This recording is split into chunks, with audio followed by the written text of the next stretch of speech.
Cause of Death, The Time Bubble, Book 12, by Jason Ayres. Read by Samuel James. Chapter 1. When Henry Jones woke up, his first thought was, "Where am I?" His second was, "Who am I?" Waking up in a befuddled state wasn't unprecedented for Henry. He had always had a penchant for partying and all that went with it. That included paying for his overindulgence the next morning.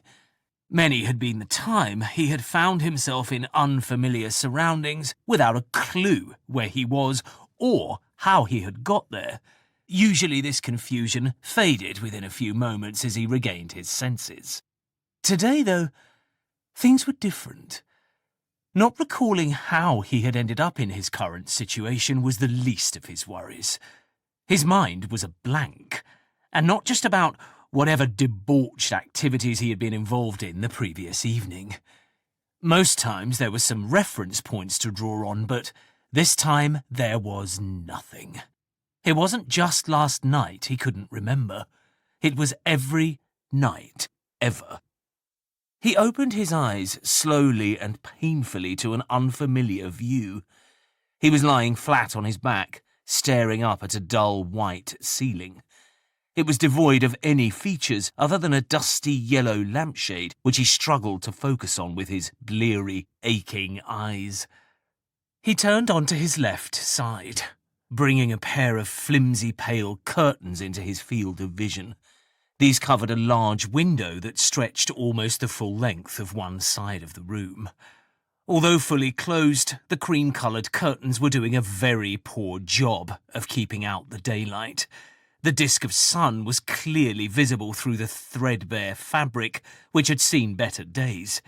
It was too bright and it was too hot. To Henry, it felt as if the sun was boring a fiery hole right through the curtains and directly into the back of his brain. His eyes were open for barely a second or two before it all became too much, and he involuntarily closed them again. Even that brief exposure had been enough to leave an imprint. The blackness behind his eyes was lit up by an angry red circle where the image of the sun had been temporarily etched onto his retina. What was the point of having curtains if they didn't keep out the light, he pondered. He shuffled over onto his right side so that he would be facing away from the window and the cruel light of the blazing sun. He opened his eyes more cautiously this time and saw a rickety-looking wooden wardrobe in front of him. The walls were the same colour as the ceiling and looked grubby. Were they supposed to be this off-white shade, or were they just dirty? There were finger marks on the wall, about level with his eye line. They looked as if they'd been made by a child, but what child? He didn't have any children, did he? He had been awake nearly a minute by now, and was becoming increasingly concerned that he still couldn't remember a single thing about himself whatsoever. The longer this went on, the greater his feeling of unease became. What could he possibly have done last night to cause this? He lay back again for a moment, trying to clear his mind in the hope that he could somehow focus his thoughts. Maybe then his memories would flood back into his mind. He was to be disappointed. Nothing was forthcoming. Frustrated, he sat up to examine his surroundings more closely. Perhaps they would provide some clues. The bed was small, barely a double, with a firm mattress and a wooden headboard made of the same dark mahogany as the wardrobe. He sat up and looked around, noting that there was a framed print on the wall behind him. It depicted a pretty harbour full of sailing boats. He could hear a lot of noise coming from outside, which sounded like kids playing. There was a loud splash as someone jumped into what he assumed must be a swimming pool. It didn't take Poirot-level detective skills to deduce that he was in a holiday resort. But where, exactly?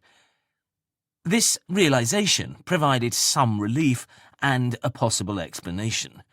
He might not be able to remember any specifics of this holiday or any other, but he instinctively knew that he enjoyed them. Who didn't? He also knew that being away meant lots of drinking without having to worry about getting up in the morning. Yes, That would be it. He had obviously over-imbibed on the local spirits. He needed to have a serious word with himself if his boozing was excessive enough to cause him to black out to this extent. "That's it. I am never drinking again," he announced in his Australian accent, even though there was no one there to hear him. He didn't really mean it, and he knew it. It was the empty promise of every regretful drinker, full of remorse for the events of the night before.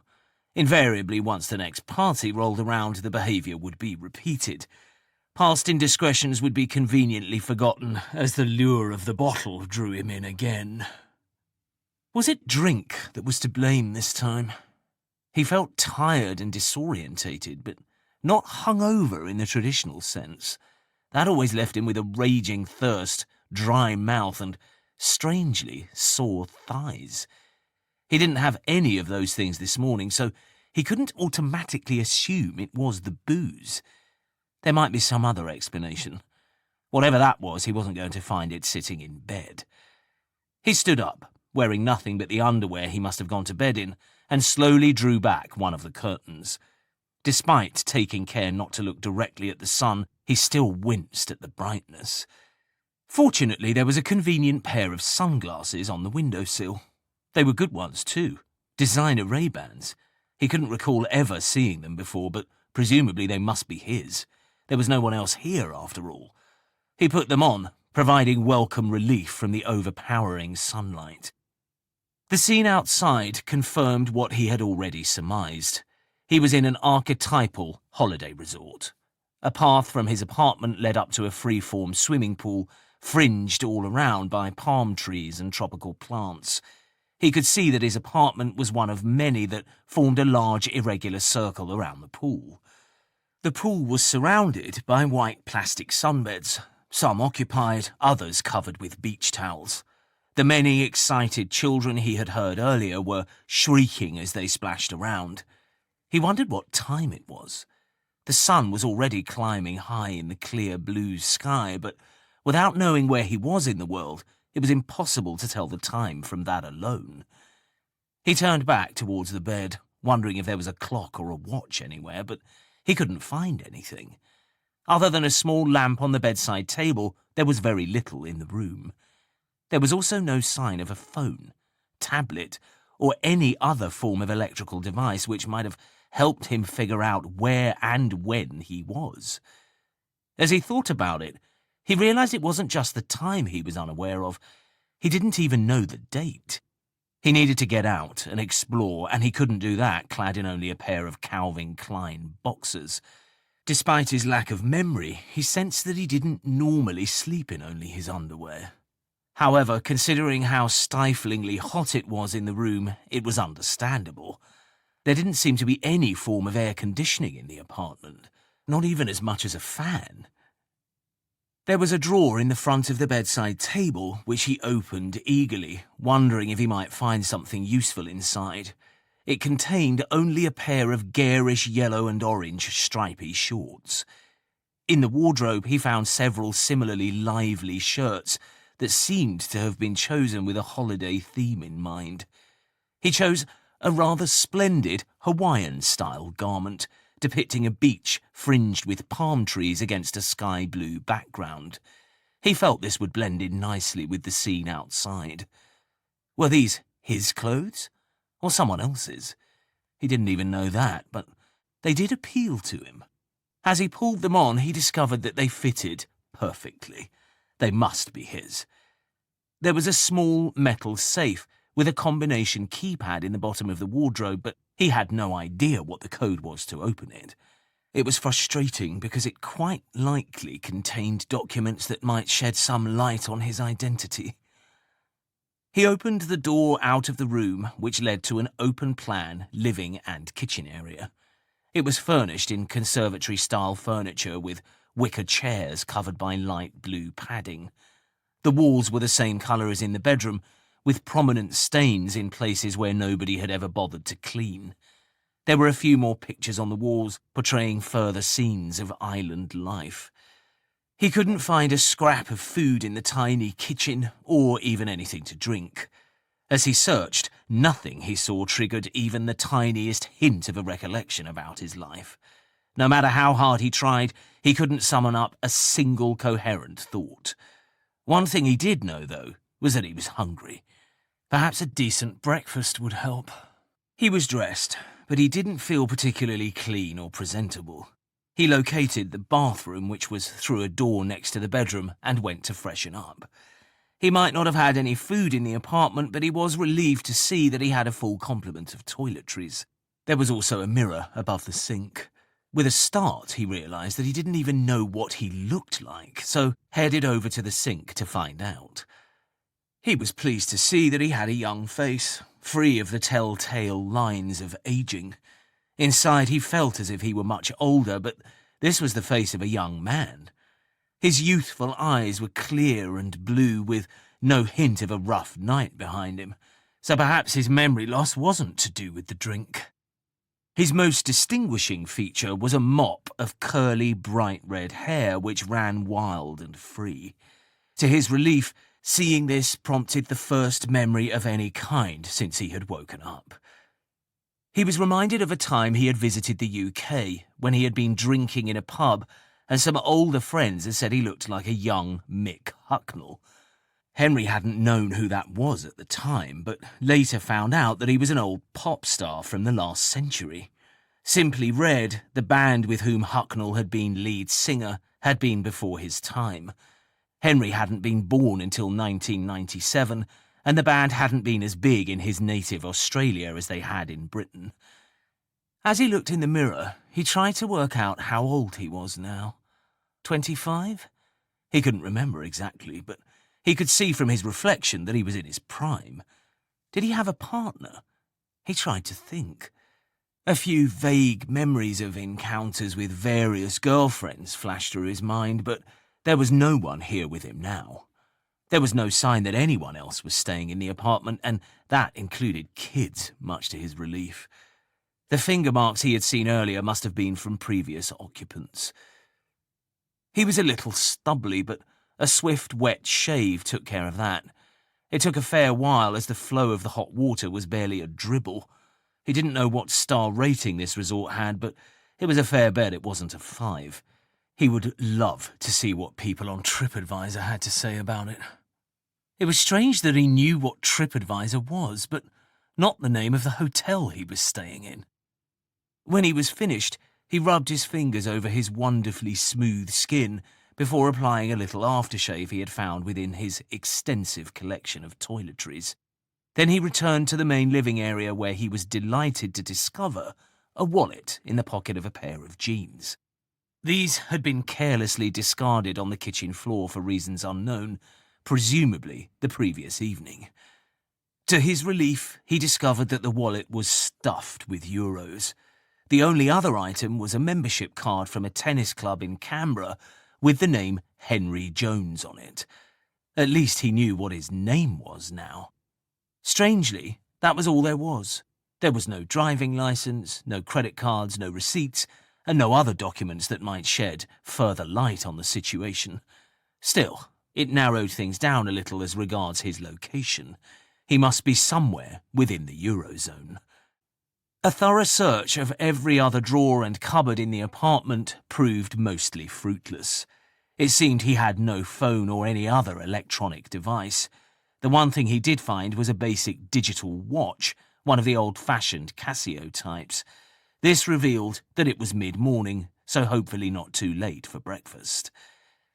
He popped the wallet into his pocket and slipped into a pair of light blue decking shoes that had been left in the middle of the living room.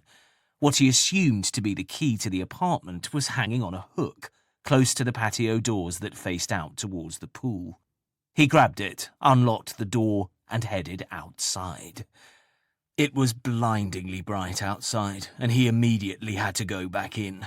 He had left the sunglasses he had found earlier on the side of the bath when he had shaved. He grabbed them, put them on, and then tried again. "Take 2, he announced, as he walked out to the small patio area, which contained a small white plastic table and 2 matching chairs. The single-story apartment was semi-detached, and there was a young blonde woman dressed in a yellow swimsuit sitting at an identical table in front of the neighbouring apartment. She was sipping a coffee but didn't seem to be enjoying it much, going by the disgusted look on her face as she placed her cup back on the table. "Morning," said Henry cheerfully as he strode up the shared path that separated the two apartments towards the pool. "Hi," said the woman, a little nervously. Henry guessed she was around his age, and he wondered if she was single or if a boyfriend was lurking in the apartment. He hoped not. He thought she was pretty, and he wouldn't mind getting to know her better. The conversation went no further. Perhaps he would see her again later. Despite the brief distraction, food was still uppermost on Henry's mind. He marched purposefully on across a small square, which was tiled with a red and white checkered pattern, taking in the surroundings as he went. Straight ahead of him was a building marked reception, which seemed as good a place as any to start. Above the reception doors was a larger sign displaying a simple image of the sun casting rays onto the sea. It informed him that he was staying at the Apartamentos Playa. What an unimaginative name that was, thought Henry. It sounded glorious in Spanish, but he knew that it translated simply as the beach apartments. This nondescript name left him none the wiser as to his overall location. He walked into the busy reception area. On the right was the welcome desk where a young couple were being shown directions on a map by the receptionist. 3 noisy children, presumably theirs, were running around them and making aeroplane noises. On the opposite side of the room to the front desk was a smaller standalone desk where a slightly chubby woman in her 30s was seated. As Henry approached, she looked up from a detailed form she was filling in. "Don't forget to come to our welcome meeting this morning, will you?" she asked, rather bossily. "Remind me, where is it again?" he replied. "I told you last night. In the bar at 11:30, snapped the woman, who Henry could now see from her name badge was called Natalie. She was wearing the smart blue and orange uniform of the holiday company, and her light brown hair was tied up in a bun. "I'll be there, if I can get back from breakfast in time," he said, checking his watch. He had less than an hour to spare. "Make sure you do," said Natalie. "You wouldn't want to miss out on all the fabulous trips we've got. The volcano walk is a must." "I'm sure it is," replied Henry, sensing that all she would be caring about would be her commission. On the table in front of Natalie, he noticed a pile of dozens of fold-out maps of the resort. "Could I take one of these?" he asked. "No, it's not allowed," she said. "You have to come to the meeting. That's when we give them out." "I just want to get my bearings," protested Henry. "To find somewhere for breakfast?" "That won't be difficult," replied Natalie, placing both her arms around the pile of maps and pulling them towards her chest to emphasize her hands-off policy. "Just go out the front door of here and turn right. In a few yards you'll be on the main strip. There are loads of bars doing all-day breakfasts, but hurry back. I get incredibly irritated with guests who spend all week asking me stupid questions because they couldn't be bothered to come to the welcome meeting." "Thanks," replied Henry. She might not have been willing to give him a map, but she couldn't hide the one pinned up on the notice board behind her. It was placed next to a list of flight times back to the UK, and it took no more than a glance to reveal his location. He was in the resort of Corralejo on Fuerteventura, which he knew to be one of the Canary Islands. He was aware that it was a popular holiday destination for Brits from the time he had spent in the UK, so what was he doing here? This wasn't somewhere people from his country would fly to on holiday. They normally went to places like Bali and Thailand. Why couldn't he have ended up there? He'd have had a far better hotel for a start, and he had never experienced rudeness from an Australian holiday rep like that from the woman he had just spoken to. Maybe he had come from the UK. That would explain it. The little snippets of memory that had come back earlier when he was shaving had certainly suggested he had spent time there in the past. He could picture some of the places he had been. Perhaps he lived there now. There was no way to know. He didn't know where he had been yesterday. What was the last thing he could remember? he could come up with nothing concrete, only vague memories from past years. He made his way out of the building and towards the busy strip.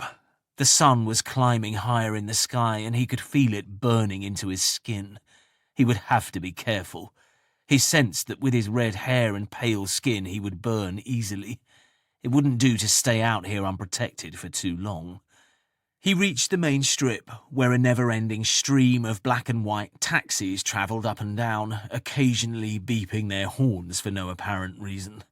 Both sides of the street were packed with bars and shops, selling all the usual tourist stuff you would expect in a place like this. Postcards, buckets and spades, and inflatables. All around him were happy, smiling people. This wasn't so bad. What did it matter that he couldn't remember anything? At least he was in a nice place. He might as well enjoy himself until he could work out exactly what he was doing here. Feeling optimistic, he began walking up the street, keen to satiate his hunger.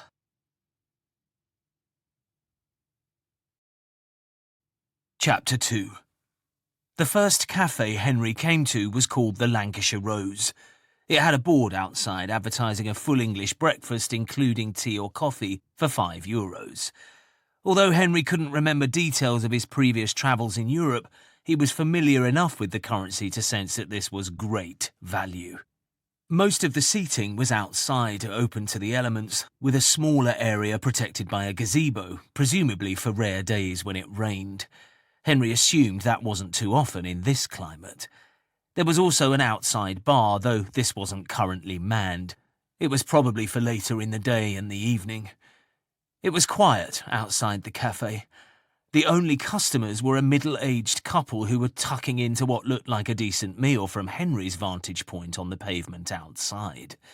He decided that this was as good a place as any and made his way inside, making his way for the shaded area beneath the gazebo. As he passed the couple, he heard the man grumbling through a mouthful of sausage. "I'm not happy about this, Debs," he said. "There's no black pudding. You know how much I love my black pudding." "Not everyone does it, Richard. Look, you've got bacon, sausage, egg, mushrooms and beans. That's enough, surely. Remember what you said about your weight." "I'm on holiday, woman. I can worry about all that when I get home." He grabbed the salt cellar and started shaking it vigorously over his plate, but very few grains came out. "And don't put salt on your bacon," said Debs. "You're the only person I've ever known who does that. It's no wonder Dr. Dickinson put you on all those pills for your blood pressure. You'll have a heart attack before you're 50 if you carry on like this." "Chance would be a fine thing," he said, bashing the salt cellar on the table. "I can't get any out. What's the matter with this bloody thing?" "They need to put a few grains of rice in it to soak up the moisture," she explained. "It's an old trick my mother taught me." "Oh, very helpful," he replied, sarcastically. "Good job I brought some rice along with me, innit? Oh, damn, I forgot. I left it at home, in England." Henry nodded a brief acknowledgement to them, not wanting to interrupt their little spat, and took a seat at a table nearby. He took one of the simple laminated menus which were wedged into a small wooden holder and began to peruse it. It was slightly smeary in places where someone had rubbed a wet cloth over it, and there were some orange stains on the side which looked like baked bean juice. It was a little icky, but he was hungry enough not to worry about it. However, it was difficult to concentrate as the couple nearby continued to argue. Although he found their old-fashioned banter quite amusing, you could have too much of a good thing. He hoped it wasn't going to go on all through breakfast. "I'm still not happy about there being no black pudding," continued the man. "Look at the name of this place. The Lancashire Rose. That's up north, innit? I thought they all ate black pudding up there. That's why we chose this place." "That's a completely outdated stereotype," replied Debs. "Why don't you ask the owner if she keeps whippets as well? Honestly, Richard, you're so last century." "Don't start preaching all that woke nonsense to me," he replied. "I'll get enough of that from the kids. God knows what rubbish they're filling their heads with at that university. They don't even drink these days. Students who don't drink. It would have been unheard of in my day." As their conversation continued, Henry was looking at the various breakfast options on the menu. There were several, starting at bronze and working their way up to platinum. This top-of-the-range offering for €10 was impressive. It had almost every possible breakfast item you could ever want, including black pudding. "Excuse me?" he said to the man, who glared back at him belligerently, annoyed at having his rant interrupted. "I couldn't help overhearing, but which breakfast did you order? They do have black pudding on here." "Deb's ordered for me while I was on the toilet," he replied. "I told her to get the biggest one." "You're supposed to be on a diet," said Debs, also glaring at Henry for having the audacity to interfere. "I ordered you the silver." "What? Wait, give me that menu," he said, getting up and striding over to Henry, revealing a flash of middle-aged spread between his insufficiently sized T-shirt and shorts. "Don't give it to him," snapped Debs, but it was too late. He had already grabbed it out of Henry's hands and was studying it intently. "Look at this," he exclaimed. "Platinum breakfast. 3 sausages, 3 bacon, mushrooms, beans, eggs, tomato, hash browns, toast, and black pudding. You knew I wanted black pudding. I said it when we were outside, for Christ's sake." "What did you have to go and get involved for?" said Debs to Henry crossly. "He would have been none the wiser if you hadn't said anything. I even went to the trouble of taking all the menus off our table so he wouldn't find out." "Sorry," said Henry. "Look, how about I make it up to you? I'm starving, so I'm going to order the platinum breakfast, but I don't like black pudding, so I'm happy to give mine to you." "Well, that sounds like a sensible solution," replied the man, instantly softening his tone now he had the prospect of getting some free food. "Allow me to introduce myself. Kent's the name, Richard Kent, and this is my wife, Debbie." "Henry Jones, at your service," replied Henry, rather smoothly. "Australian, aren't you?" asked Debs, who still sounded a little disgruntled, presumably because she had lost the argument over the black pudding. "I can tell from your accent. What brings you out this way?" "That's the curious thing," replied Henry. "I haven't the faintest idea. I don't know what the hell I was drinking last night, but I seem to have lost my memory." "Oh, I wouldn't worry about that. It happens to me all the time," said Kent. "Well, that's no surprise," said Debs. "He's been like a child in a sweet shop ever since we took over our local pub. I don't know why I ever agreed to it." "Come on, you love running the restaurant," said Kent. "That was always her dream," he added, turning back towards Henry. "Proper good cook she is." "Yes, a proper restaurant, not one side of a town centre pub knocking out Sunday lunches," replied Debs. "I end up slaving away in the kitchen all afternoon while he's drinking with his mates at the bar watching the football on Sky Sports." A middle-aged woman with a strong Mancunian accent came to take Henry's order, after which the conversation continued. "I try and keep him off the booze, but it's not easy," said Debs. "You should have seen him during the lockdown a few years ago. I'm surprised his liver survived it." "What did you expect me to do?" asked Kent. "Just my luck, that was. Finally I get my dream job, taking over a pub, and then what happens? This bloody virus comes along and I'm told I've got to shut it all down. So what am I left with? A pub full of beer I can't sell." "You didn't have to try and drink it all yourself," replied Debs. "I don't like seeing good beer going to waste," protested Kent. "Even so, I still ended up pouring gallons of it away. Heartbreaking, that was, and not just for me. Andy and the other regulars were horrified." "He's not joking," said Debs. "I swear he was actually crying, and I mean real tears as it went down the drain in the yard." "And this didn't happen just once," continued Kent. 3 times we had to shut during that year. 3 times. But I was cannier the second time and third time it happened. I saw it coming. We had a big party the night before the second lockdown and drank the place dry." "Yes, and you know full well you shouldn't have done that," replied Debs. "What an example for a former detective inspector to set." "Oh, you used to be in the police?" asked Henry. "I did," replied Kent, "until they went all woke and kicked me out. Do you know what that jumped-up little twat of a commissioner called me? A dinosaur. He wouldn't know what proper policing was if it came up and bit him on his rainbow-coloured police car." "Richard doesn't like the modern world," said Debs in a patronising tone. "He doesn't understand it." "No, I bloody don't," he said, "and I don't want to.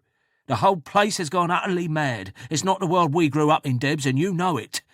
"In what way?" asked Henry. "Oh, don't get him started," said Debs. But it was too late, as Kent launched into a lengthy rant about everything from the state of modern pop music to how chocolate bars weren't as big as they used to be. During this monologue, Henry's breakfast arrived, and he duly passed his slice of black pudding over to a grateful Kent. By the time he had finished, he could see from the clock behind the cafe bar that it was already 11:30. "I really must go," he said. "I need to get back to the welcome meeting at the apartments." "Where are you staying?" asked Debs. "At the Apartmentos Playa just down the road." "Oh, we're staying there," said Debs. "We might see you in the bar later. I think my husband owes you a drink for that black pudding, even if I didn't want him to have it." "Indeed I do," said Kent. "A proper drink too, not like that sangria they give out at the welcome meeting. Weak as gnat's piss, that is. I wouldn't bother. All they do is try and flog your trips." "We arrived a few days ago," explained Debs. "They have these meetings twice a week." "I really ought to, as I need to find out more about the island. Hopefully, I will see you later," said Henry, leaving the cost of the breakfast on the table before walking swiftly back towards the apartments. He had quite enjoyed his encounter with the pair over breakfast. Kent was old-fashioned, but he found his exasperated manner rather entertaining, even if he didn't agree with everything he had said. His rantings would doubtless be enhanced with a few drinks. If he hadn't found anything better to do by the evening, he might very well join them in the bar. Back at the hotel, the welcome meeting was already underway in the spacious bar which was where the entertainment took place every night, according to the board outside. Tonight, it was bingo, a talent show, and a Westlife tribute act. Henry couldn't think of anything worse. Natalie had been joined by a couple of other reps, and they were standing on a large stage in front of a stand-up board displaying a map of the island. As Kent had warned him, it was one long sales pitch of all the usual overpriced trips that were offered on package holidays. Natalie was getting very excited about a boat trip over to a neighbouring island, which could be enjoyed for the princely sum of €75. The audience was lapping it all up enthusiastically, which surprised Henry. They seemed to be hanging on Natalie's every word, clapping and cheering at every opportunity. Didn't they know they were being taken for mugs? Henry suspected that if he wanted to book such a trip, he could probably get it for half that price from a local travel firm in town. But he wasn't interested either in the trips or the free sangria. All he wanted to do was find out more about who he was and what he was doing here, and this meeting was doing nothing to further his cause. Kent had been right. It was a complete waste of time. He got up and made his way towards the door. Natalie spotted him and paused just as she was starting her pitch about an unforgettable trip to the Oasis Wildlife Park. "Of course, if you leave now, you won't be entitled to the free sangria," she said loudly for his benefit. Big deal, thought Henry, as he made his way back outside, ignoring her. What was he going to do now? He still had no idea what he was doing here.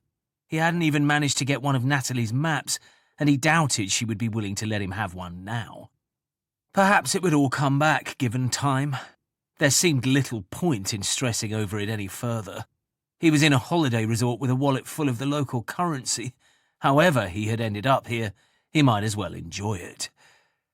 He went back to reception, which was now quiet, and had a chat with the charming dark-haired Spanish lady behind the counter.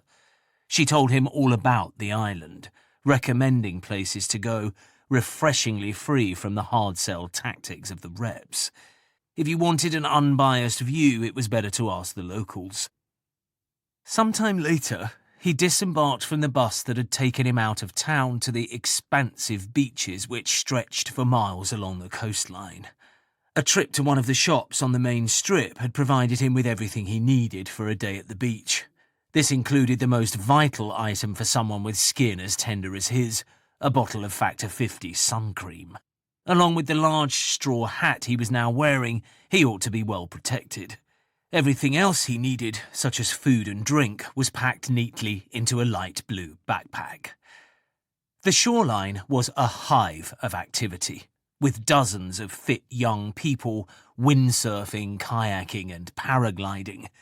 He walked along the beach with the sea to his left and a series of gently sloping sand dunes to his right. The dunes led up to the only road to run through this part of the island, the route the bus had taken to bring him here. It was at this point that Henry got what he could only describe as a rude awakening. A skinny, late middle-aged man was walking towards him. He was as naked as the day he was born, with his tackle swinging unashamedly between his legs. Looking around, Henry could see several other people of all shapes and sizes similarly enjoying the naturist scene. The woman on reception hadn't warned him this was a nudist beach. That was one piece of local information she had kept to herself. Henry wasn't prudish, but had no intention of disrobing and joining in, so he strode on, further away from the two hotels on this part of the beach to where it was quieter. The sands stretched on for miles, peppered by small bunkers, each surrounded by a horseshoe-shaped stack of rocks which he could see various sunbathers camped out in. It made a welcome change from the usual sunbeds and windbreaks. The beach was so vast that there was a good 30 yards between each of these bunkers, affording a good deal of privacy. One of these would do nicely for killing a couple of hours. However, as he approached each one, he could see they were occupied, mostly with families or couples. It was very windy on the vast exposed sands, so he could see why the bunkers were so popular. He must have walked a good quarter of a mile by now, but in the conditions it felt like a lot more. Walking on sand tended to have that effect. It was heavy going, and the heat didn't help. It was high time he stopped, had a rest, and had a drink of water from his backpack. He would check one more bunker, and if that wasn't free, he would just stretch his towel out on the bare sand. He thought he was in luck as he approached the next bunker, but as he peered over the rocks, he saw that there was a young woman inside, sunbathing alone. Fortunately, the woman wasn't topless, which he would have found embarrassing. She was wearing an all-in-one yellow swimsuit that looked vaguely familiar. When she spotted him looking in, she quickly sat up. "I do apologise. I thought this bunker was empty. All the others are full." "I've seen you before," she said. "Earlier today." Come to think of it, there was something familiar about her, thought Henry. Then it clicked.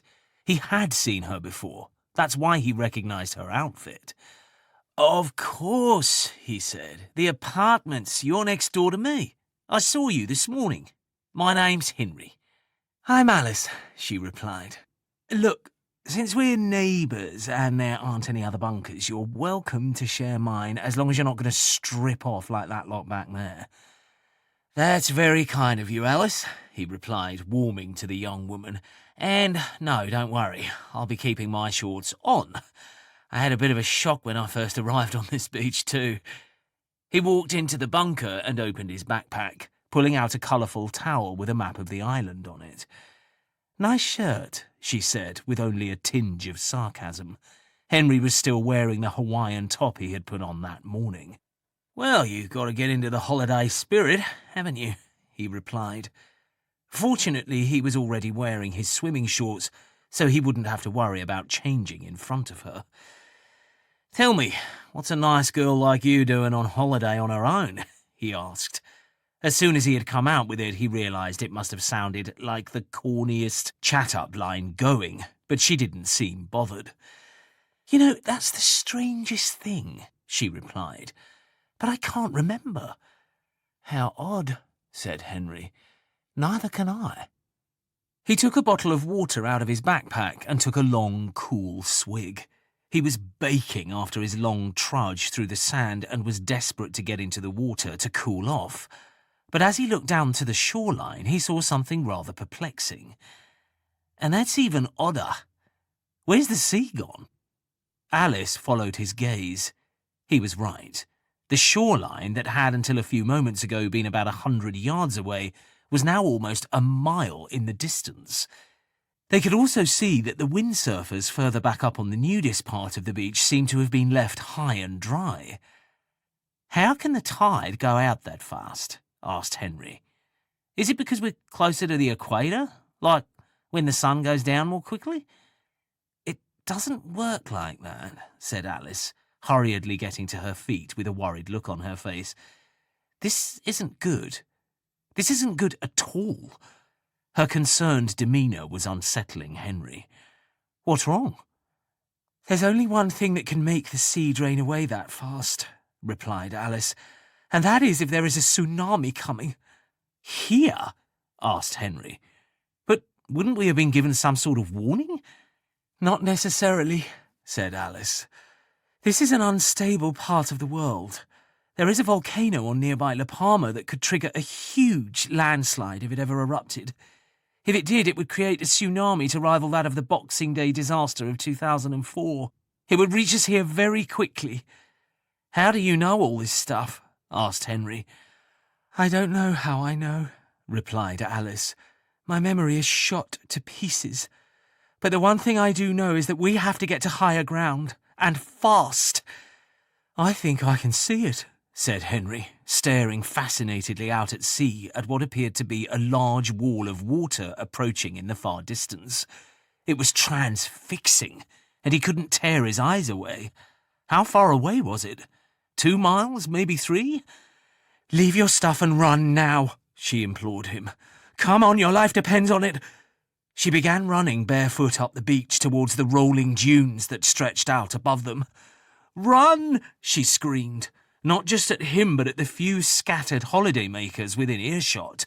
It did little good.